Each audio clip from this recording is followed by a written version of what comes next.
Greetings, it's Dr. Cale again. This is day 4 in how to build those habits of success. How are we going to create the best year ever for your kids?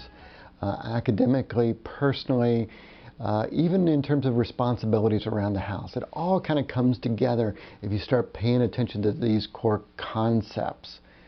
Now, today we're going to talk about a concept that has powerful ramifications. This concept is really at the core of how you deal with difficult, challenging children, how you deal with the home in a way to make sure that habits become automatic.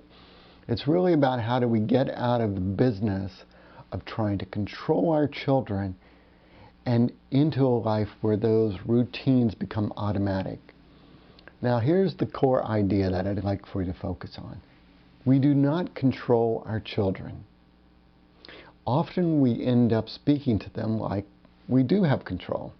Pick that up. Put that away. Leave your brother alone. Cut that off. Sit down. Didn't I say to put that away? We're talking to them as if when we speak, they should jump. And many of us think that that's true. And I am not here to suggest that our children shouldn't listen to us or that your children shouldn't listen to you. They should. And everything that we're doing here, everything in my practice, all of my products are really designed to create a home where children respond in a respectful, rapid way to the kinds of routines and structures and the requests that mom and dad make. But we teach kids to listen not by pretending that we have control. And all you've got to really do is watch a 3-year-old when he or she is standing up to mom and going, no, when you tell them to pick up their toys or to eat their broccoli or whatever the case may be. So we see very early on that children start to assert their independence, that your words, Dad, are not going to control me. So if we can appreciate that if we try to use our words to control our children, we'll end up over and over and over again in this word battle. It almost becomes like word diarrhea. It just flows over and over and over. And then as the older they get, they're talking back. And all these words are getting exchanged. Wasted minutes and hours sometimes every day with words going back and forth and nothing really getting done. So here's the second part of this. We don't control our kids, but we do control everything they care about. Just think about it. There's nothing in your home that you can't control, meaning you can lock it up, you can shut it down, you can turn it off, you can throw it in the trunk of the car, you can lock it in a closet, you can clear out a bedroom, you can take the door off the bedroom, you can do all sorts of things that do not involve trying to tell your child what to do. Now this is magical because, see, when you can control everything that your child cares about, you now have leverage. You have a tremendous amount of leverage to be able to get things done and to motivate them to take care of those important things in life, like getting their homework done, taking care of responsibilities around the house, picking up the room, vacuuming the carpet, taking out the trash, perhaps walking the dog, whatever those things are. Maybe even it's going to be practicing the piano or taking care of some other responsibility that you have. Recall on day 2 where I began to sneak in this idea of work then play. If you can imagine then, if we have the rule at home that we take care of work and then we play, and I focus on, rather than trying to force you to do the work, I focus on controlling the play. Notice the difference of what happens. When I'm trying to tell you, harp on you, yell at you, remind you, argue with you, negotiate with you about getting the work done, I'm trying to use my words to control my child. And it usually doesn't work very well. At least for a lot of kids, it doesn't work very well. Let's try it the other way. Instead of trying to harp on them and push them and remind them to get their work done, let's say I focus on gaining impeccable control over everything that they care about. All the toys, all the goodies, all the electronics, their friends, the car. Nothing works unless I say so. Notice how empowering that is. If I give up trying to control something I can't really control, my children, and instead I focus on controlling what's within my control, which is everything else in the house, all the goodies and all that stuff.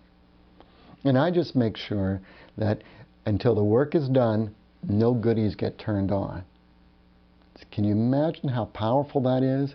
That's really one of the lifelong secrets that you want to learn, to be able to manage the routines at home so that your kids can thrive. Because the more that you stay in harmony with understanding this principle, then you don't end up nagging, yelling, reminding, prodding, screaming, yelling, negotiating, crying, demanding, threatening, fighting. All that stuff goes out the window, because I focus instead on controlling the goodies, and I make sure that I see that the work is done before they get to the goodies, before they can play.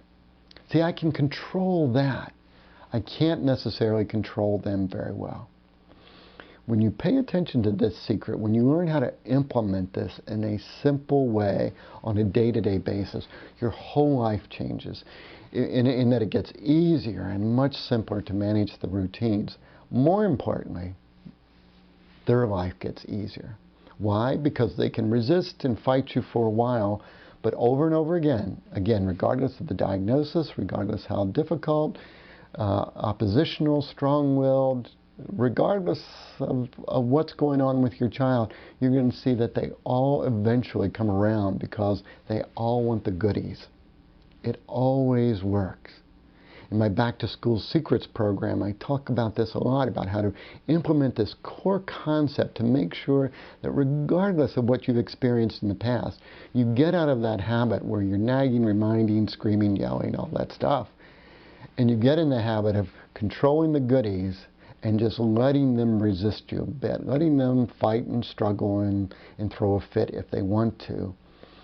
Meanwhile, we just want to focus on making sure that they don't get to the goodies, they don't get to the play until that work is done.